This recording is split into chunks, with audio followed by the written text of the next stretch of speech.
pleasure to introduce Martin Luther from Erlangen. He will talk about propagation of gradient flow structure from microscopic to macroscopic. Yeah, thanks a lot for the invitation and the nice fit in the program, because Dr. Matthias will save part of my explanations. So maybe I will be able to fit in all my slides then. So what I'm interested in is basically the same kind of question, is how to go from microscopic gradient flows to macroscopic gradient flows. I'm sometimes interested, maybe an even more difficult question is seeing the horrible difficulties that you encounter when you just go for the lowest order limit. I would also like to understand some of what are kind of maybe the next orders that you could have if you do some asymptotics, and what can happen, what can go wrong. And there are several motivations that I have. I put two. One thing that we've been working on for a long time is models with size exclusion that you can, well, I guess in this audience I don't have to tell you in details. Really, you can do Boltzmann type collisions, you can do potential forces, repulsive forces with Newtonian equations, or more interested in the gradient flow setting, Langevin equations. And the other way is to go on lattices, or more general on graph types, well, geometric graphs, kind of, so plane graphs or something like that. There's some kind of exclusion processes where you prevent to jump to some point if it's already occupied. And, well, I'm not a stochastic person to look really at the microscopic stochastic processes, but what I'm interested in is more to derive the asymptotic PD limits and understand what is going on in the PDs, what are the structures in the PDs, what are the properties of solution. There's a second thing that I like to promote a bit, where kinetic theory should really be applied much more than it is now, which is that Toscani in particular has done a lot of stuff in social interaction. Actually, if you look what are people doing nowadays in social interaction, it's getting very popular to have these, what they call agent-based models, and their agents are like particles. They're sometimes a bit more complicated, but basically what the people do is even this software net logo or the web interface where they do their kind of models. They don't even really write equations, but basically they define some microscopic interactions that are a bit different than what you're used to in physics, but the principles are the same. Then they do a lot of simulations, and then they surprisingly observe there are some things happening. And I think for most of these, or not most, but many of these, if you write down the kinetic model or the Fokker-Planck or whatever, you reduce it to, and you do some simple analysis, very often you see that, of course, these patterns are generically long-time behavior of these equations. They could even prove that it's probably not so interesting for the people in social sciences, but it did give much more easy answers or quick answers to what they are looking at than what they are doing now. But there's still a big gap in the communities. It's very hard to, of course, tell them what kinetic theory is at all and what the mathematics will do for them. But I think there's a lot to do. So I will give you one example of that in a minute. So what you usually do when you go for PDs, you look for some scaling limits of the Markov processes, but usually, even if there is in the microscopic model gradient flow structures, usually you ignore that, so you just go to the limit in some PD. Typical techniques don't make use of it. There is very few recent, in the last 5 years, development. Actually, I have to apologize for Esther because I think she knows most of the talk, but the thing that I didn't know is to get her reference here, so she's happy. And so very often you don't see the gradient flow structure, and then in the end you want to analyze the PDs, and well, if it's a simple Fokker-Planck, we nowadays know how to deal with it. But then if you do more complicated models, in particular if you do systems of models, you end up with some system of PDs that looks horribly complicated, and then you try to understand, okay, how do I do analysis, how do you get entropies, how do I get the gradient flow structure, which is completely lost in the typical derivation. So think, for example, in a jump process, you write down a master equation and do some kind of tail expansion in the simplest way as the lattice size shrinks to 0, and then by the tail expansion you get some PDs. Okay, well, the tail expansion does not keep any gradient flow structure. It's not clear where it goes and get it back. So I was looking for some ways to track somehow gradient flow structures to 0. So one example of a complicated system is actually not so complicated. But if you just look at the PDs, it's difficult to understand. It's a very simple model of two species, I call them red and blue, so R and B, that are doing a size exclusion process on a lattice, and then they have some non-local interaction. Maybe if the C's are negative, then this would all be attractive. That's an interesting case. And you can analyze that, and you can see, depending on what are the constants, there are very different interesting kind of stationary patterns. So there are the simple ones when the cross attraction is strong, then you get mixture, you can have, okay, these some parameter regimes. This is basically what we can analyze. There's also a paper by Markov on the minimizers, basically when the diffusion is zero, where this is really a bit easier to understand. So there are situations where you have one of them inside, which aggregates, attracts more strongly, the other one outside. That's also quite reasonable. And then there are situations where you have some kind of mixture in these coefficients, where the self-interactions are stronger than the cross ones. And then you get these two densities still together. They solve kind of a nice parametric problem in the end. They go together, but you get all these kinds of mixture, well, not mixture, it's still separated, but they kind of divide the unit ball among them where the stationary density is. So the question is, how would you understand from the solution of a PDE that you go to such structures, or that you go to minimizers of some entropy, and what is the gradient of those structures? Yeah, so we mentioned this is basically done from a hydrodynamic limit, and there is this classical paper that I always quote from Giacomin and Leibowitz. In general, I don't know any rigorous derivation of a system of this kind as a hydrodynamic limit. It also has to do that with the fact that if you have a single species, then basically these two terms, so rho is the sum of the densities. If you only have one of them, then R is equal to rho, and these two terms would sum up to linear diffusion. So it's very easy to analyze the asymptotic PDE. If you have a system, you have this very strong cross-diffusion interaction. It's even, I don't even know a proof of uniqueness in general for solutions of this global existence that we can prove, but this strange degeneracy at rho equals 1 prevents most of the techniques for uniqueness even. So that spoils a bit the rigorous limit. Okay. You can, however, rewrite the system very easily. Well, not easily, but you can rewrite it if you introduce some kind of non-local Laplacian. You can rewrite it in a form so that it looks like a Canhilliard system, or a non-local Canhilliard system. So you have two types of derivatives. Outside you have this usual divergence gradient, and inside you have these non-local Laplacians which come from these interactions. And then you have the usual entropy that you have here. If you have a mobility like this, okay, you would have some log entropies. This is the same as usually in Canhilliard, so you can eat up all these terms in these entropies. And then you will get from the kind of local terms that I need to close this non-local Laplacian. Okay, you have to add and subtract them, and from what I subtract, this effectively goes into some kind of bistable potential.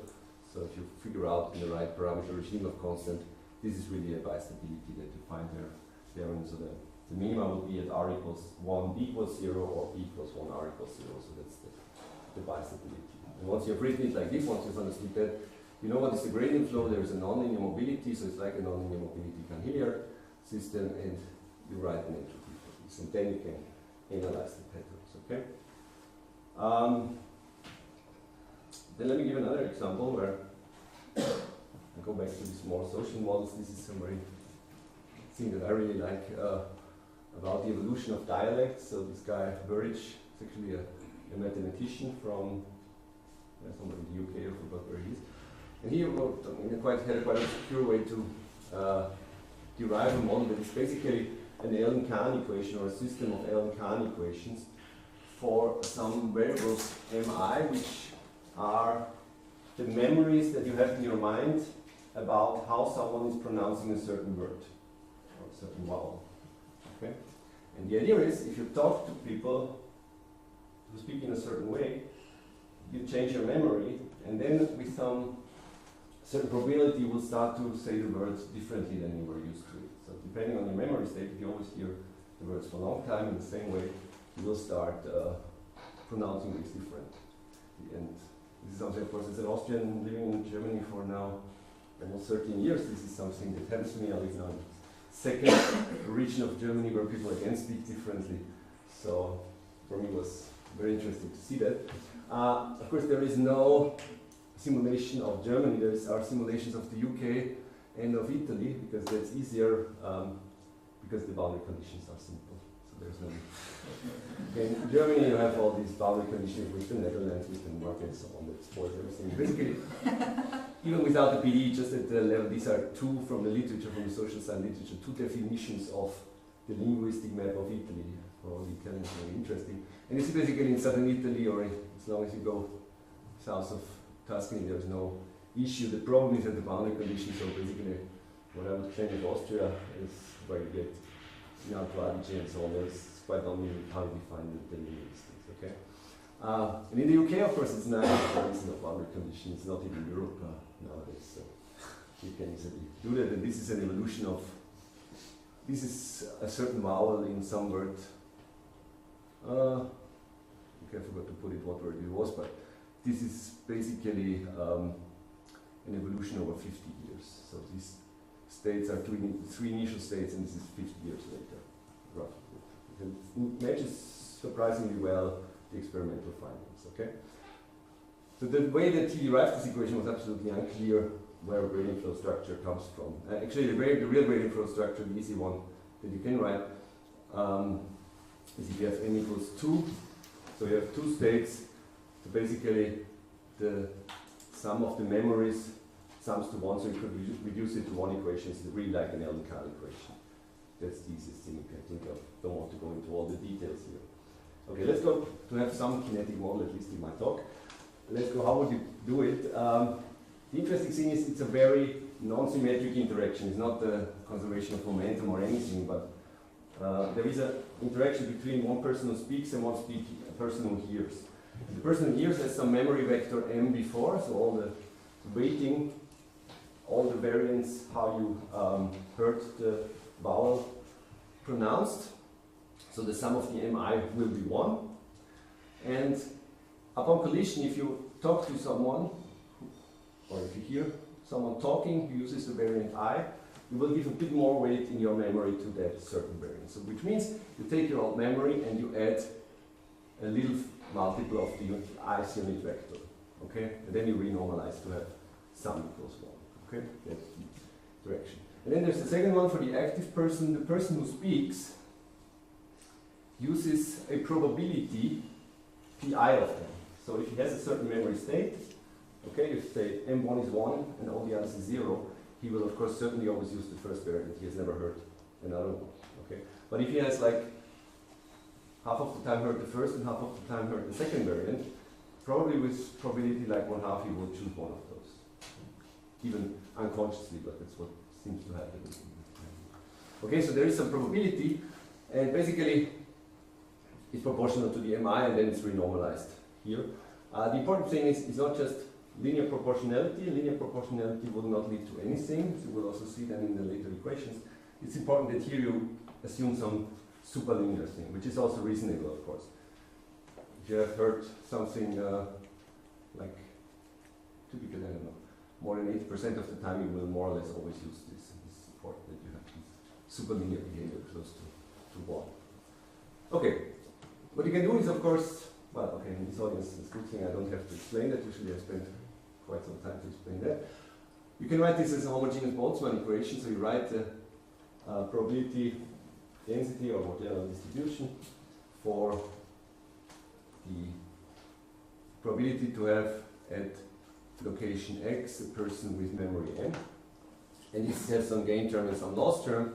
And basically what you have is the following. In the gain term, you have a gain if someone with a pre-collisional velocity, that I computed here, mi star has talked to someone with pre-collisional velocity n, so this is the one who heard, this is the one who talked. And of course with the probability that this person has taken the i's variant, then it will lead to the mi. And then you have some measure here, or you can just think of to make it easier, think of as a kernel pi of xi, which weights some of the rate with which a person at x talks to a person at y. So if you think about historical data, the people were not traveling so much, so pi would be very localized. In modern data, it's more difficult, and if you start thinking about non-local interaction on telephones, on internet, and so on, then pi will get much more broad, even global. Okay, and then you have the usual normalization, which is due to the fact that I didn't write it in the weak formulation.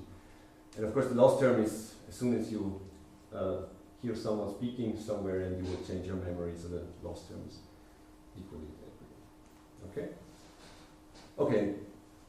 Yeah, just to mention, basically, it's not so easy to see the gradient flow structure. Okay. I would claim, except for Matthias Erbar, it's difficult for anyone to see the gradient flow structure in Boltzmann equation, but he worked that out, so you can do it. It's for the it's easier to work it out if you don't consider it as a density in M, but actually as a density in this probability vector P. The way I wrote down the PIs before, actually the P, there's a one-to-one map on this set that is relevant for the memories and the probabilities which lives on the same map. So you could say, okay, it's the density of the probabilities, or of the density. That's equally well. I'll show you in the end the Liouville equation gets a bit easier. But just keep in mind there are always two kinds of description. Either I say I describe everything in the memory that I have, or in the probability that I use a certain word. So either you go for the kind of passive person in the interaction, or you go for the active person in the interaction. Okay, when you can do Boltzmann, and you see you have a delta here which is small, it's very natural to go for some kind of Fokker-Planck or even just a transport approximation. And, well, in the transport approximation, you get something like this. Of course, well, you have to work this out, what goes on, but interestingly, again, there is a gradient flow structure in these equations. Basically, in the p variable, it's easier, it's more or less a quadratic fit of p to m of p in a mean field interaction energy. So it really looks almost like the W example that Matthias had in his talk, only that it's not an xi minus xj, it depends on both variables in a non-trivial way. But the gradient flow structure is very similar. So this thing you can easily write as a gradient flow structure in the Wasserstein metric. Then you can go one step further and go down to monokinetic solutions actually, and for this you can easily prove that there is some exponential convergence in some kind of Wasserstein metric. It's actually, you have to do L2 with respect to the x variable and Wasserstein with respect to the m or p variable, and then you converge to this. So when you see this becomes a non-local kind of reaction diffusion equation. Okay, it's not maybe apparent not in this way, but if you rewrite it in the following way, pi actually, well, then it should be an mi or this should be a p, but basically if you separate the local terms from the non-local terms, you see there is a non-local diffusion in the p, and then there is the local reaction which is m minus p of m. And here you also see it's important that the p is superlinear, because if p would be linear then the reaction would be zero. So then you would just have basically diffusion and you would not create any language pattern. As soon as you are superlinear, this gives you kind of a bistable interaction. And then you can do one step further. Okay, by the way, yeah. And of course, again, for this you can do a gradient flow formulation, and maybe the version where you see it easiest is the local approximation. So if you say this kernel is very localized, then to leading order, this will go to the Laplace operator, the usual one, and then this is really Liouville, okay, with some doubly nonlinear structure here, but it's still some gradient flow structure, and it's easy to figure out. So this is what people are known since many years to write down as a gradient flow. So you see in this example, quite unexpectedly, there is a gradient flow structure, it propagates through from the beginning to the end. You could even go one step further and study the many particle system and write down for the many particle evolution equation also gradient flow in some kind of Wasserstein, just as Matthias did in the beginning. Okay? So the question question is, does it always work? Does it automatically work, and how do I track it? And it's even worse, it does not always work. There's one thing that got me very interested was this paper by Maria Brunner and John Chapman, where they derived a system of PDEs from a many particle system where you have some hardcore interaction. So basically, you have Brownian motions that interact with hardcore size exclusion. So it's what you write down as the n particle system is in n times space dimension. You just write down the heat equation, but your domain is like in Boltzmann is perforated, so all the parts where two particles have distance less than their diameter, or the sum of their radius, if the end is the same, is perforated, okay? But it's a heat equation in high dimensions with no flux boundary conditions. Okay, this is trivially, well, trivially, okay, 20 years ago we wouldn't have known that really, but now we say it's trivially a gradient flow for the log entropy in the Wasserstein metric. So in high dimensions it's a gradient flow. If we reduce, what they did is somehow they cheated a bit on the Boltzmann-Grad limit. So Boltzmann-Grad limit would be volume times number of particles going to 0. What they said, we kind of go for the next order. We say volume times number of particles is small, and we do some meshed asymptotic expansions that you have to do in Oxford to derive some system, okay? So, oops, sorry. If you look at this, so epsilon is like, or epsilon to the d is the volume of the particle.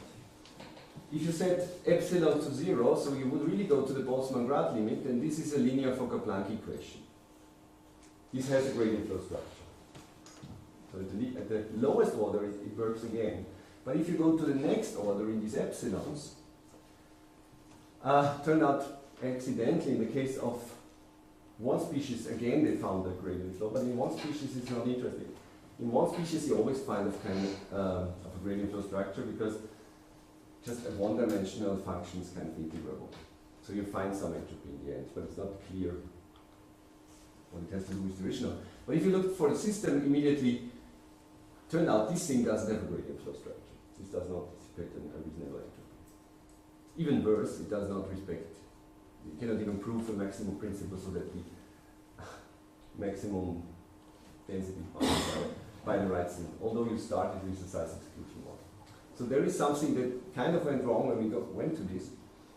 And the explanation, once you see it, is surprisingly simple. So assume you have some kind of gradient flow structure in a very abstract setting.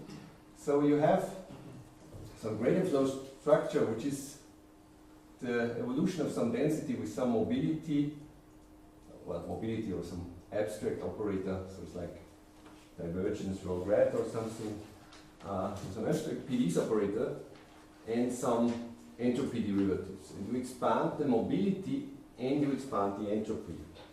Okay, so what happens is at zero order, this is the zero term in the mobility and the zero term in the entropy. This is again a gradient flow structure.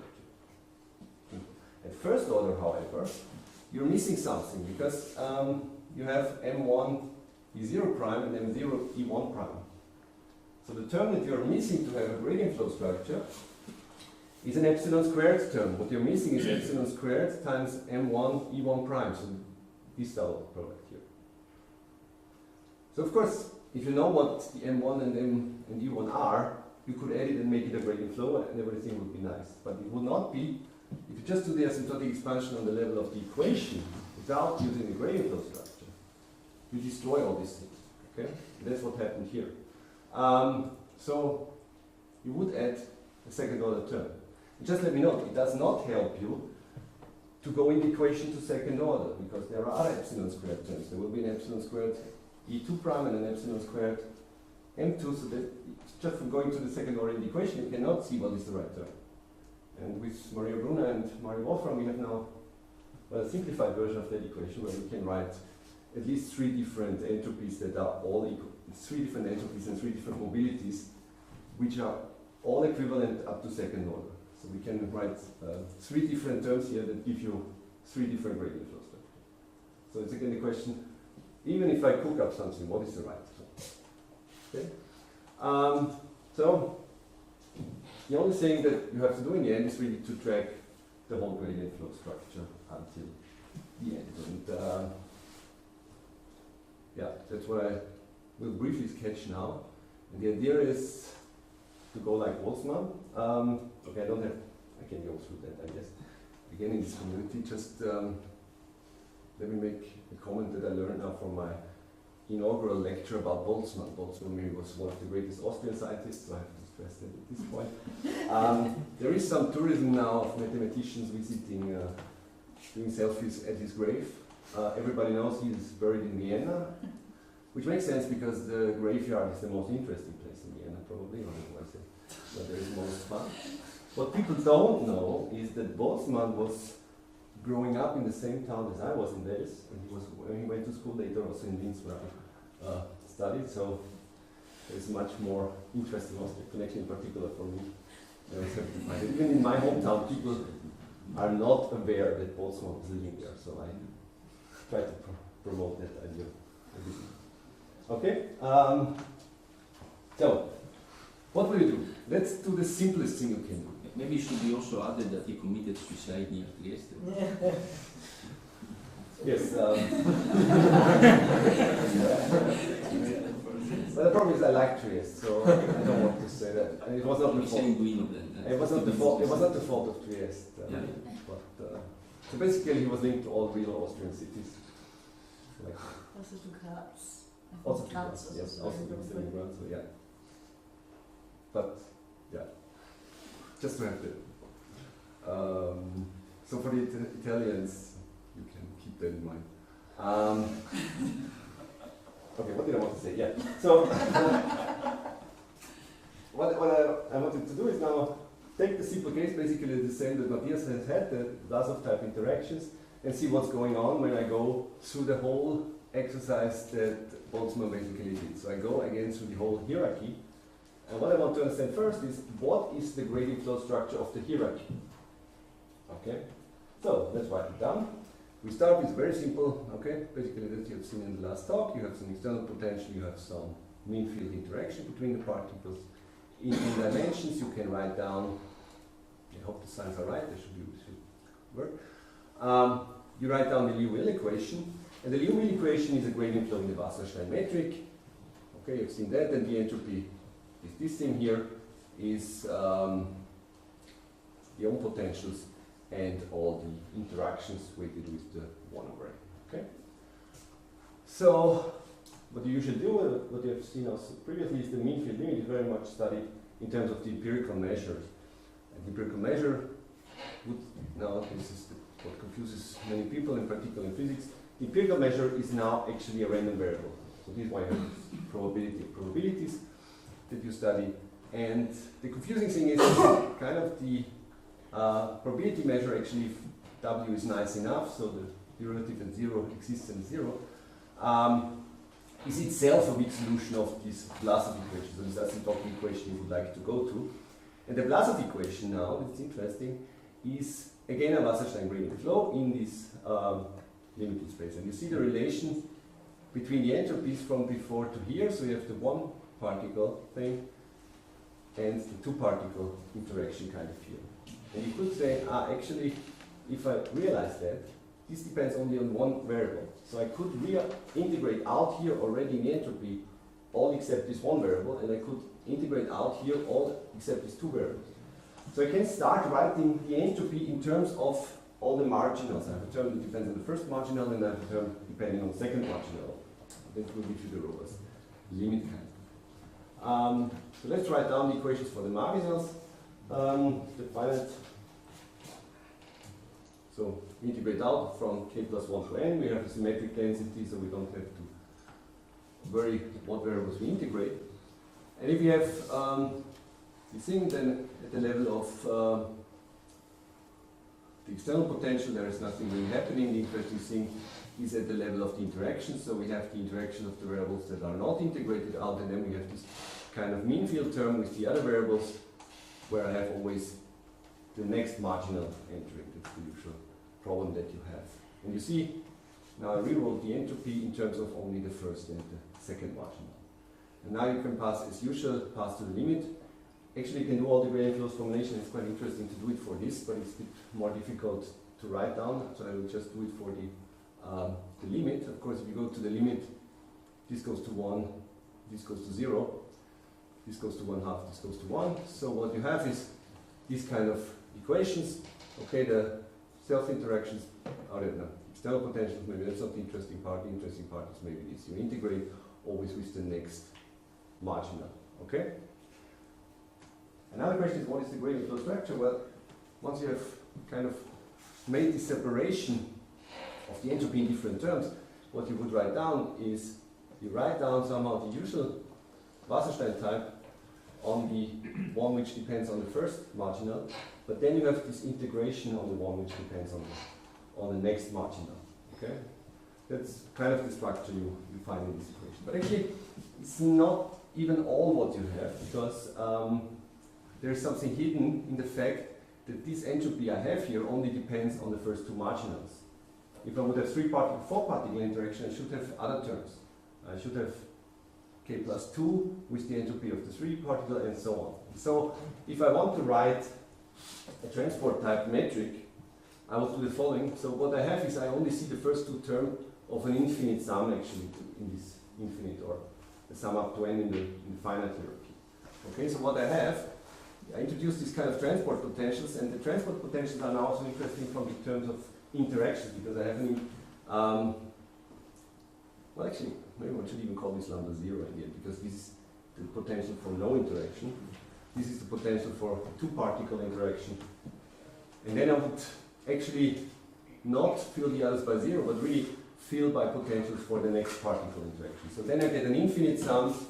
I need some factor n that can also be explained. You will see, well, this limit, you see where n equals 2 comes from.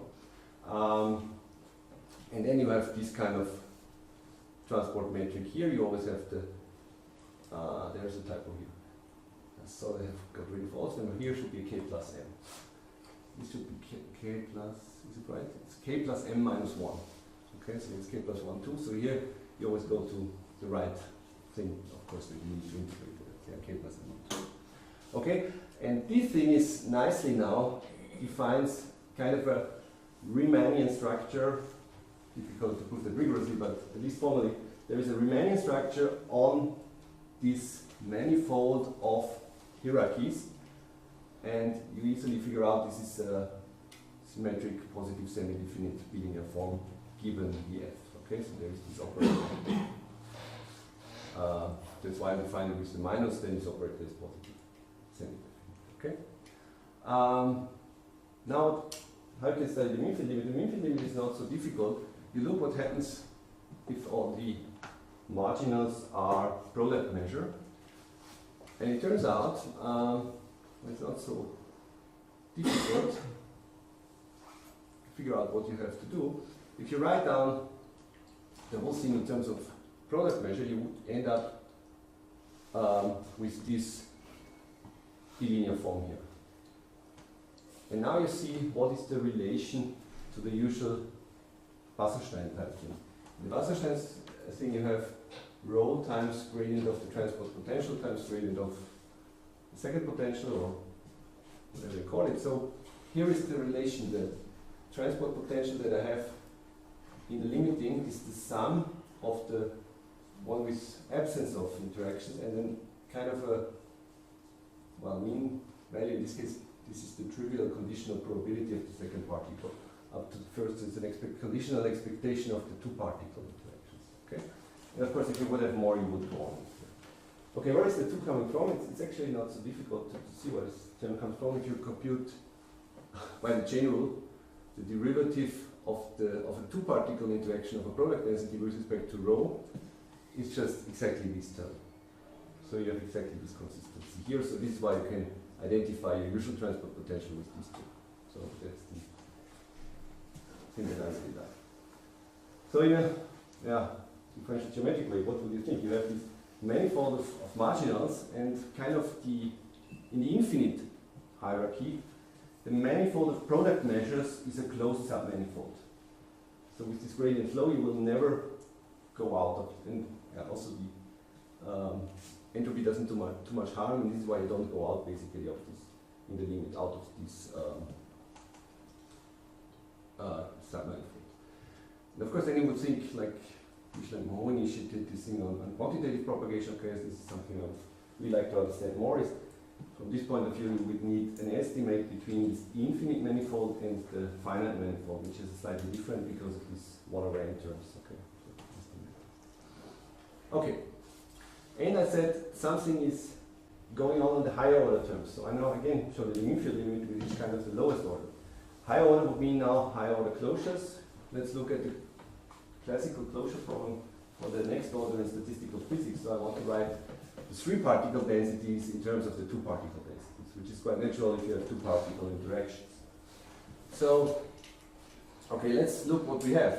We have, of course, the first part for the 1 particle is anyway already depending only on F1 and F2. But then as usual, the next one is depending on F3, and I rewrite it with the symmetry of the particles to have it a bit more apparent what I will do in the next thing. So here I have F3, which is basically the interaction of the first particle with the third particle when there is a second particle present, but the second particle is not involved in the interaction. Okay? And here I have the interaction of the second particle with the third. This is why I switched these two, and this particle is also present but not involved in the interaction. So there is actually, at the level of this equation, there is an asymmetry between these two. Okay? On the other hand, you would say the Fi's should be symmetric probabilities. So if you do symmetric probabilities, you would do the Kirkwood closure. So you would write F3 as a product of 3 times F2 between all the combinations divided by all the F1s. Okay? The problem with the Kirkwood closure is if you insert this, it does not give you a positive definite bilinear form. It destroys the structure. There is only one closure which you basically can identify already. If you make a complete square out of those, there's only one closure that really preserves this gradient flow structure in the right positive definiteness. And this is a closure that was proposed by diència and Potemkin. Actually, the original archive preprint was like in 2012 or 2013. And then the paper appeared in 2016. So I guess they had quite a hard time to explain to the reviewers why they do it. Because they break this symmetry. What they do is, and they didn't have a gradient flow structure. They had an abstract Vlasov equation or even a non-gradient interaction, and they introduced this just from some probabilistic reasoning that this should basically be the conditional. This should be factored in an F2 of x1 F1, an F2 between x1 and x2. And a conditional probability of the third particle on the first, and here a conditional probability of the third particle on the second, which would mean you introduce, in these two terms, you introduce different closures. Okay? So in the first you introduce, basically this one is F2 of x1, x2 times the F2 of x2, x3, x1, x3 divided by the F1 by x1. And then if you do this, you actually close the square again, and you get, immediately this is the same term, so this is positive definite. So this is the only higher order closure I can come up that preserves the entropy dissipation.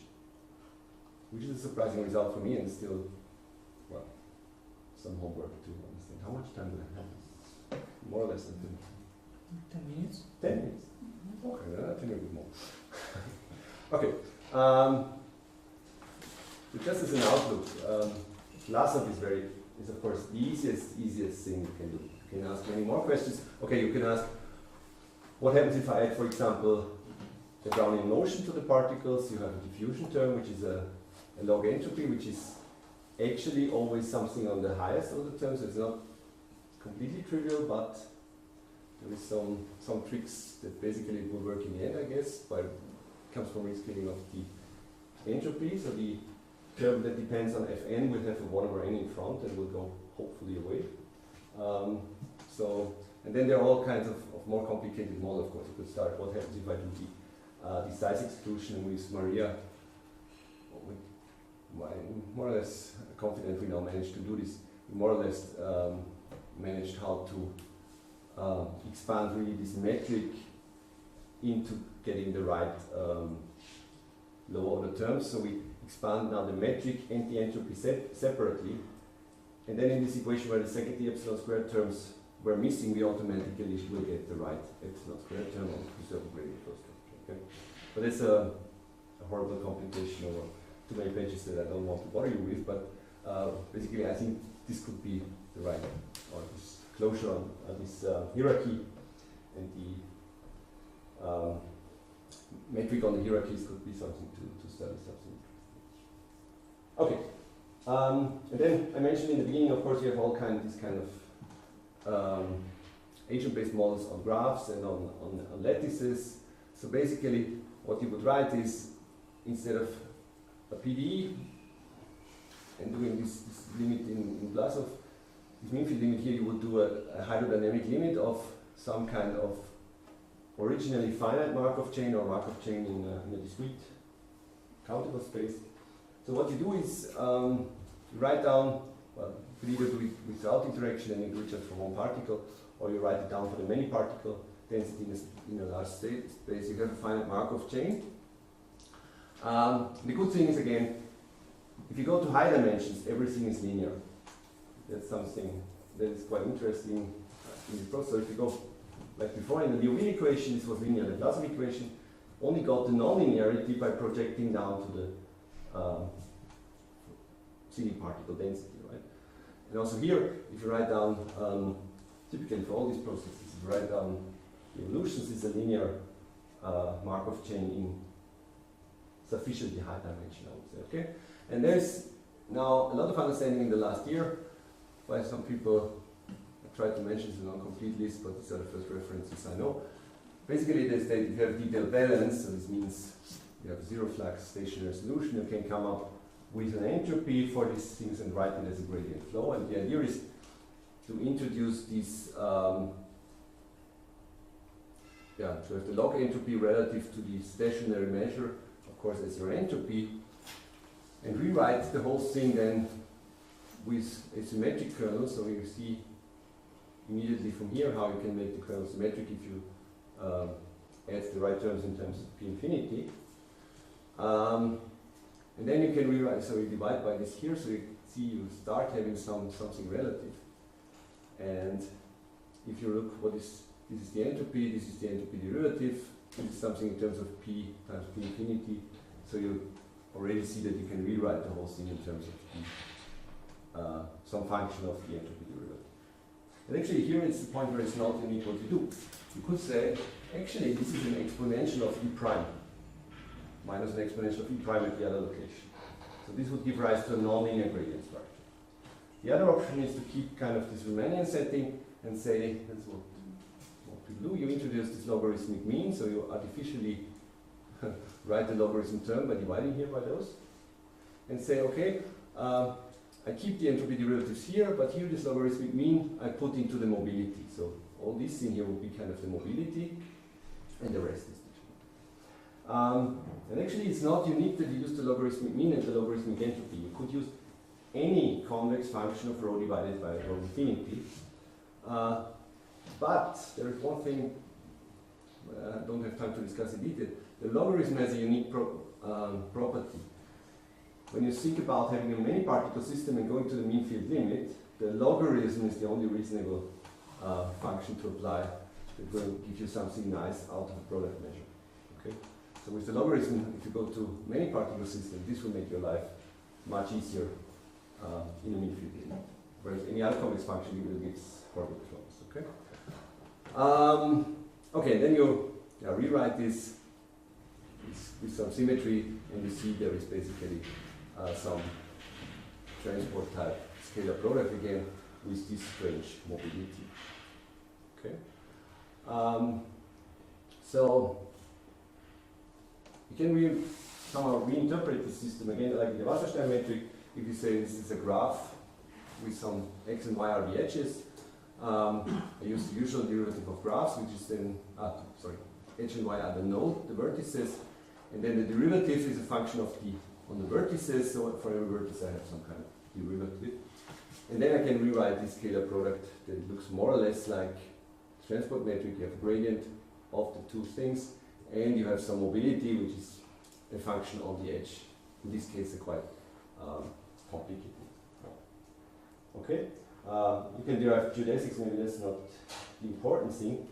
I just want to finish, come back to some ways how you identify again the gradient structure in the limiting PDEs, and there are basically two ways how you localize. If you think it in terms of a graph or a lattice, the natural thing is in the lattice, if the size shrinks to 0, then roughly speaking, this derivative, so this will concentrate kind of to a delta measure, or in particular this will concentrate to some kind of delta measure. So actually it's not sure what I wrote here, it's A times dp will converge to some maybe scaling constant times the usual gradient times this delta measure that you can integrate out.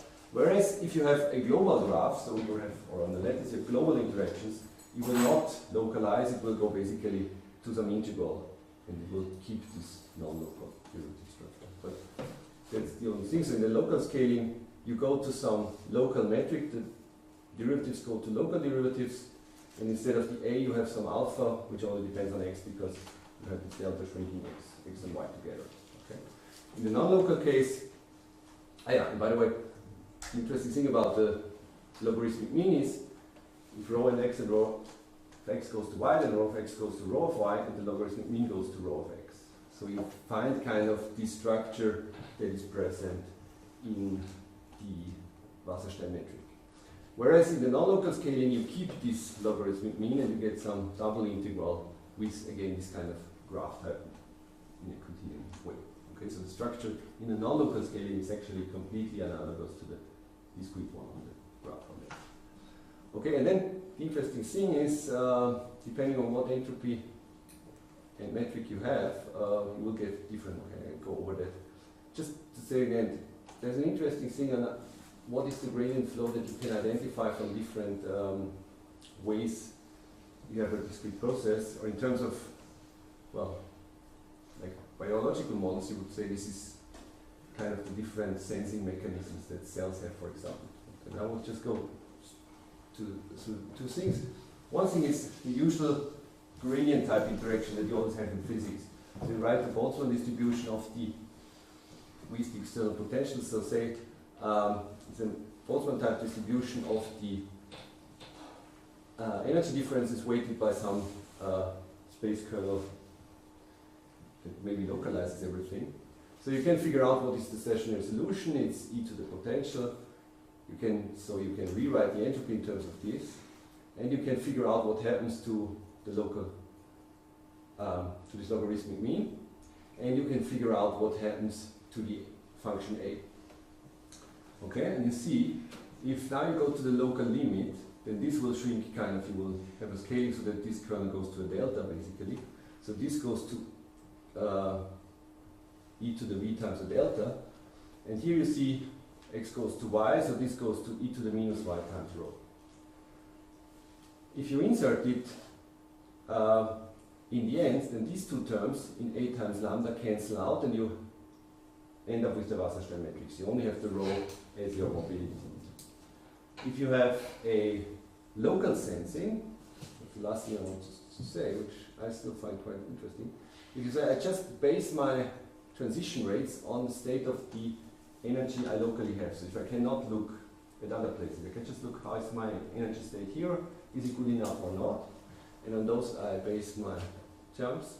Then you say you have the same stationary state, you can write the same entropy, but there is one thing happening. If you look what is the A, in the A there is no e to the v present. So in the end, if you go to the limit, this e to the v is not cancelling out, and this is your mobility, if you would do it in this way. So the mobility would depend on the potential, and it's not the Wasserstein metric. Or if you want to write it in a different way, you could write, actually your gradient flow is the Laplacian of some exponential function of the entropy derivative. So this would be give rise to some interesting non-linear gradient flow structure that has not been really studied.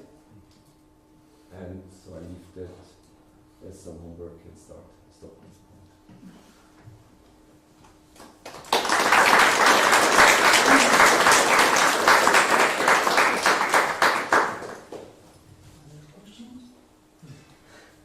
Yes. I have to choose between two questions. You can do. Yeah, well, but let's choose the other. We still have to go. The first one coming maybe exactly also from this last slide, but also from your original model. This sensing mechanism, why should they be? What should there be a gradient flow? And I want to say just to, for example, Kuramoto himself makes this remark because the reversible structure, the decay balance, kills lots of phenomena, in particular in biology, kills limit cycles, which is what we want to have in biology. So I imagine that in your first model for dialects and so on, you don't observe oscillatory phenomena, so it's the model. But I don't know, connected exactly to bacteria evolutions and so on, we do observe stationary states that are actually oscillatory states, and not to talk about classical predator systems and all that, gene structures. Yeah. That's right. I mean, if you have these systems, it's not the gradient flow. Also, I didn't mention it. It's not necessary that you need to look for gradient flow structures. Also, you could look for. First of all, you could go for Lagrangian structures in some systems if you have some inertia, whatever. But you could also go for in this predator-prey type things. It's typically like a differential game, and you could still try to track what is the evolution of this differential game structure, kind of. So you have for each of the for predator, they have a different energy or different entropy. One wants to escape, one wants to catch the other. Okay. So each one tries to minimize its own entropy based on the other. And that would be one level of complication more, but basically that's what you could think of as doing also in these 10-5 years. I just try to look at gradient flows because they are simple, so it's for me difficult enough to understand what's going on and where are these Wasserstein structures going on. At the level of games, I mean, most things are not understood really. I mean, if you write down a particle system like with deterministic interactions, you can write this as a differential game. That's easy. But in the mean field limit and so on, there's not. I mean, there's been now this mean field optimal control and mean field game stuff, but that's pretty new. So, but the same questions arise there. Maybe if I can, actually there is also this important way of trying to look at particle system from this gradient flow structure and proving limits. And actually,